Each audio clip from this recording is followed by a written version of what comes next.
आज आइए हम लोग इलेक्ट्रिक पोटेंशियल को आगे बढ़ाते हैं, इस टॉपिक को आगे बढ़ाते हैं। इलेक्ट्रिक इसमें एक्सटेंशन क्या है?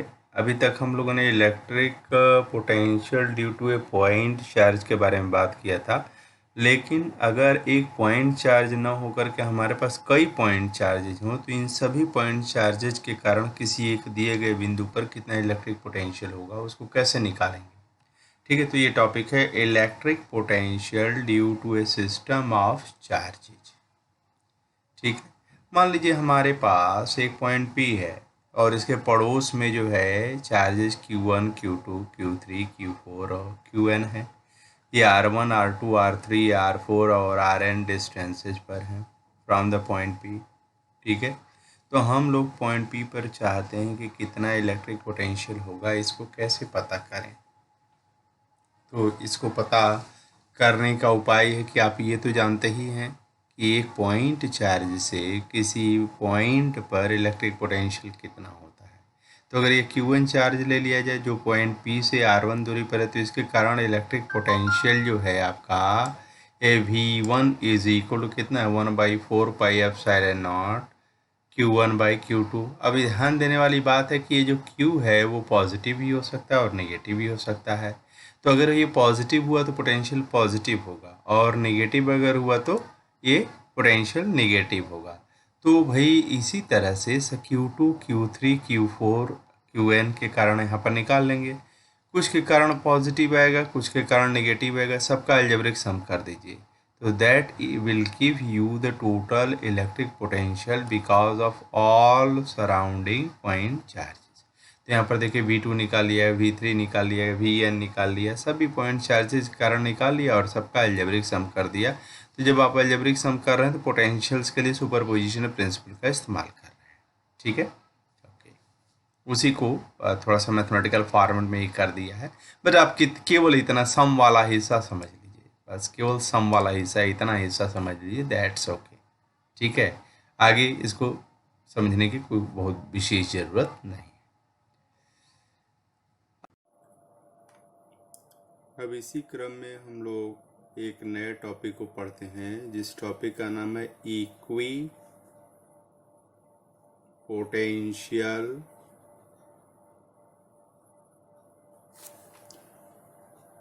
surfaces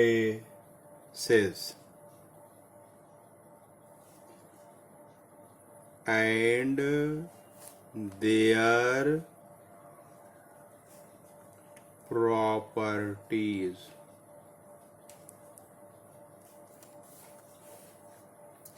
मान लीजिए कि यहाँ पर एक पॉइंट पॉजिटिव चार्ज हमने Q ले लिया, इसे R डिस्टेंस पर भला क्या पोटेंशियल होगा पॉइंट P पर, तो this will be equal to 1/4 pi epsilon naught Q/R होगा। इस डायरेक्शन में अगर R डिस्टेंस पर ये लिया जाए तो यहाँ पर भी यही होगा। इस डायरेक्शन में, अच्छा इसे ऊपर यहाँ पर ले लिया जाए R डिस्टेंस पर, नीचे ले लिया जाए तो आप कह सकते हैं सर ऐसा करिए कि गोला क्यों नहीं बना देते हैं, गोला, सर्किल नहीं, गोला, है ना, जिसके सेंटर पर यह पॉजिटिव चार्ज हो। ठीक है, तो सारे पॉइंट्स इस गोले के ऊपर, स्फीयर के ऊपर जो उपस्थित होंगे सब R डिस्टेंस पर होगा। तो सभी पॉइंट के लिए Q की वैल्यू सेम है और R की वैल्यू सेम है। 1/4 pi epsilon not universal constant है, तो गारंटी है हर पॉइंट पर पोटेंशियल क्या होगा, सेम होगा, इलेक्ट्रिक पोटेंशियल सेम होगा। तो यह एक ऐसा सरफेस निकल करके आया है जिसके हर बिंदु पर इलेक्ट्रिक पोटेंशियल क्या है, सेम है। तो ऐसे सरफेस को हम क्या बोलते हैं, इक्वी पोटेंशियल सरफेस। ये तो एक पॉइंट चार्ज हुआ जिसके कारण जो इक्विपोटेंशियल सरफेस जो हुआ वो स्फेरिकल हुआ। यह भी सरफेस स्फीयर ले लिया जाए, इस पर मान लीजिए हर पॉइंट पर 5 वोल्ट है, तो इसके हर पॉइंट पर कितना हो सकता है, 7 वोल्ट हो सकता है, थोड़ा ज़्यादा होगा, डिस्टेंस कम है इस पर। ठीक है, तो इसके हर पॉइंट पर 7 वोल्ट है और इसके हर पॉइंट पर क्या है, 5 वोल्ट के बराबर है। तो क्या समझ में आया, किसी इलेक्ट्रिक फील्ड में हम एक ऐसा सरफेस ड्रॉ कर सकते हैं जिसके हर पॉइंट पर पोटेंशियल क्या हो, सेम हो, तो ऐसे सरफेस को हम बोलते हैं इक्वी पोटेंशियल सरफेस। अब इस सरफेस की कुछ प्रॉपर्टीज हैं, है ना, इस सरफेस की कुछ प्रॉपर्टीज हैं। आइए इन प्रॉपर्टीज के बारे में डिस्कस करते हैं। किसी भी इक्विपोटेंशियल सरफेस पर एक पॉइंट, पहला जो है, किसी भी इक्विपोटेंशियल सरफेस पर एक पॉइंट से दूसरे पॉइंट, मान लीजिए ए पॉइंट से बी पॉइंट तक जाने में जो वर्क करना पड़ेगा वो जीरो करना पड़ेगा। आप जानते हैं कि अगर यह एक सरफेस है, मान लीजिए यह एक सरफेस है, ठीक है, इस पर दो पॉइंट है, मान लीजिए यह पॉइंट ए है और यह पॉइंट बी है, दोनों का पोटेंशियल क्या सेम है। यहाँ के पोटेंशियल को वी ए से दर्शाते हैं, यहाँ के पोटेंशियल को वी बी से दर्शाते हैं। ठीक, कर सकते हैं, हालांकि दोनों सेम है, न्यूमेरिकली सेम है, तो ए पॉइंट और बी पॉइंट का पोटेंशियल क्या है, सेम है। ठीक है, सेम है तो पोटेंशियल डिफरेंस है नहीं, लेकिन हम थोड़ा देर के लिए इनके बीच में पोटेंशियल डिफरेंस को हम क्या कहेंगे, V B minus V A कहेंगे।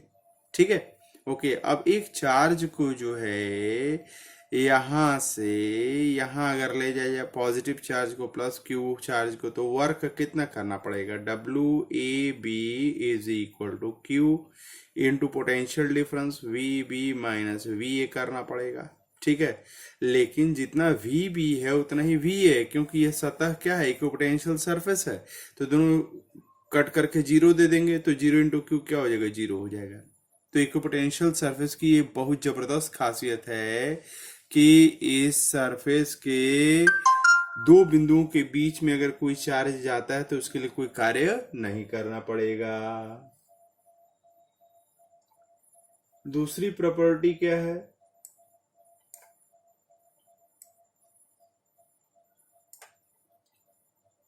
Electric field is always normal to the equipotential surface at every point. Electric field is normal to an equipotential surface. इसका क्या मतलब है, जैसे हमने एक पॉइंट चार्ज के केस में किया कि एक पोटेंशियल सरफेस क्या होगा, स्फीयर होगा। इस पॉइंट पर अगर चाहते हैं आपकी इलेक्ट्रिक फील्ड, है ना, किधर होगा, तो इलेक्ट्रिक फील्ड तो रेडियली आउटवर्ड होगा। यहाँ टेंजेंट खींचिए, तो इस कर्व जो इक्विपोटेंशियल सरफेस है उस टेंजेंट खींचा और उसके परपेंडिकुलर डायरेक्शन में है, तो इलेक्ट्रिक फील्ड यहाँ पर नॉर्मल डायरेक्शन में है। ठीक है, ओके, ये इक्विपोटेंशियल सरफेस है और इलेक्ट्रिक फील्ड रेडियली आउटवर्ड है, तो नॉर्मल है। टेंजेंट के परपेंडिकुलर जो होता है उसको नॉर्मल बोलते हैं। So electric field is in normal, ये महसूस हो रहा है। लेकिन किसी भी सरफेस के लिए बात बोली जा रही है, यह जो बात बोली जा रही है वह किसी भी सरफेस के लिए बोली जा रही है। ठीक है, किसी भी सरफेस के लिए बोली जा रही है। तो किसी भी सरफेस मतलब क्या, ये मान लीजिए कोई टेढ़ा मेढ़ा सरफेस हो और ये दावा कर रहा है कि हम इक्विपोटेंशियल सरफेस हैं, तो यहाँ पर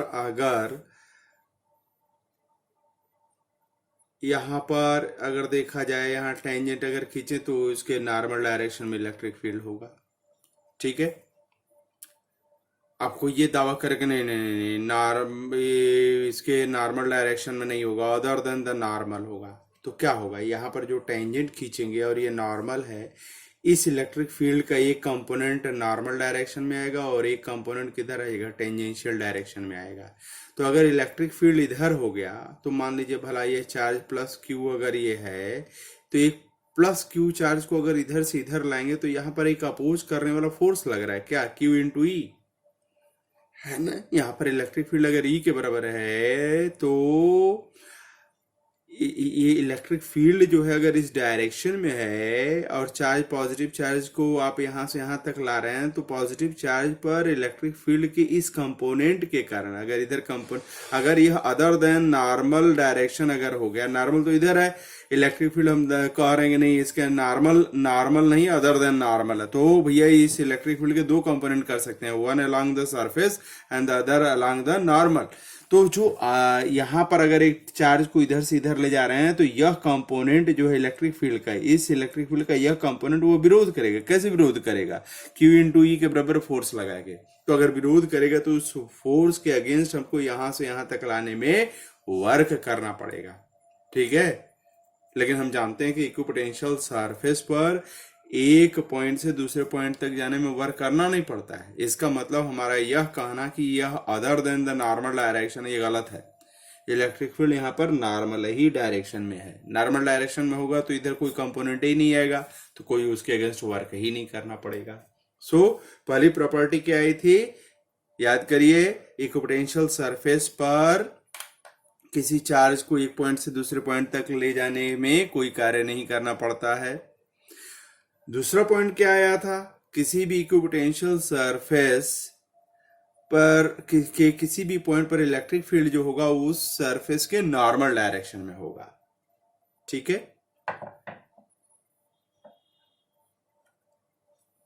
अब तीसरा पॉइंट ये है कि equipotential surfaces are closer together in the regions of strong field and farther apart in the regions of weak field।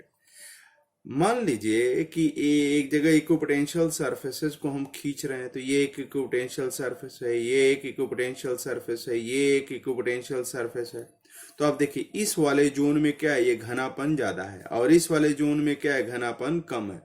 तो इक्विपोटेंशियल सरफेसेस के रिलेटिव क्लोजनेस जहां ज्यादा होगी वहां पर इलेक्ट्रिक फील्ड क्या होगा, स्ट्रांग होगा। और जहां पर रिलेटिव क्लोजनेस कम होगी, मतलब उनके बीच में डिस्टेंस अगर ज्यादा होगा दो सरफेसेस के बीच में, तो वहां पर इलेक्ट्रिक फील्ड क्या हो जाएगा, वहां पर इलेक्ट्रिक फील्ड कम हो जाएगा। जैसे हम लोगों ने देखा था किसी पॉइंट पर इलेक्ट्रिक फील्ड वो निगेटिव डेरिवेटिव या निगेटिव ग्रेडियंट, पोटेंशियल ग्रेडियंट के बराबर होता है, ठीक है। तो अगर डी आर अगर देखा जाए तो minus D we by E हो जाएगा, जहां इलेक्ट्रिक फील्ड स्ट्रांग होगा, है ना। जैसे यह एक इक्विपोटेंशियल सरफेस है और यह एक इक्विपोटेंशियल सरफेस है, ये मान लीजिए 7 वोल्ट का, ये 5 वोल्ट का। तो इस सरफेस पर कोई पॉइंट लीजिए 7 वोल्ट का, और इस सरफेस पर कोई भी पॉइंट लीजिए तो 5 वोल्ट का है। तो यहाँ पर और यहाँ पर डिफरेंस 2 वोल्ट है, और यहाँ पर और यहाँ पर भी पोटेंशियल डिफरेंस 2 वोल्ट है, लेकिन यहाँ पर गैप ज्यादा है और यहाँ पर गैप कम है। तो जहां पर गैप कम होगा, है ना, कम कब होगा, दोनों में पोटेंशियल डिफरेंस तो सेम है, इस सरफेस और इस सरफेस में पोटेंशियल डिफरेंस सेम है। तो डीवी जो है किसी पेयर ऑफ पॉइंट के लिए जो है सेम है, लेकिन जहां इलेक्ट्रिक फील्ड ज्यादा होगा वहां डी आर क्या होगा, कम होगा। तो इस सरफेस और इस सरफेस के बीच के जो डिस्टेंस है डी आर कम यहाँ पर है, कम है। वो क्यों कम है, क्योंकि वहां इलेक्ट्रिक फील्ड क्या है, स्ट्रांग है, ठीक है। यहाँ पर ज्यादा है, ये डी आर ज्यादा आ रहा है, वहां इलेक्ट्रिक फील्ड कमजोर है, ठीक है, ओके। तो डी आर, दो इक्विपोटेंशियल सरफेसेस के बीच की जो डिस्टेंस है वो inversely proportional to the electric field है। जहां इलेक्ट्रिक फील्ड स्ट्रांग होगा वहां पर दो इक्विपोटेंशियल सरफेसेस के बीच में रिलेटिव क्लोजनेस होगी, और जहां इलेक्ट्रिक फील्ड वीक होगा वहां रिलेटिव क्लोजनेस उतनी अच्छी नहीं होगी।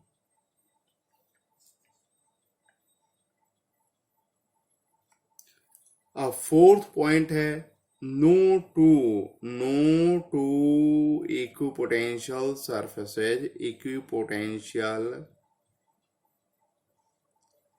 surfaces can cross each other। कोई भी दो इक्विपोटेंशियल सरफेसेज एक दूसरे को क्रॉस नहीं कर सकते हैं, आई मीन इंटरसेक्ट नहीं कर सकते हैं। मान लीजिए एक इक्विपोटेंशियल सरफेस है ये 5 वोल्ट का, और ये दूसरा इक्विपोटेंशियल सरफेस है 7 वोल्ट का, ये इंटरसेक्ट कर गए। मान लीजिए जबरदस्ती मैंने मान लिया कि वो इंटरसेक्ट कर गए पॉइंट पी पर, तो इसके हिसाब से तो इसका जो है क्या होना चाहिए, पोटेंशियल 5 होना चाहिए, और इसके हिसाब से कितना होना चाहिए, 7 होना चाहिए। तो एक दिए हुए पॉइंट पर एक ही ना पोटेंशियल होगा, तो ये इसके हिसाब से इक्विपोटेंशियल सरफेस के डेफिनेशन के हिसाब से यहाँ पर 5 वोल्ट भी होगा, 7 वोल्ट भी होगा। ये संभव नहीं है, ये संभव नहीं है। तो भैया जब ये संभव नहीं है तो इसका मतलब इक्विपोटेंशियल सरफेसेज का कट करना भी संभव नहीं है।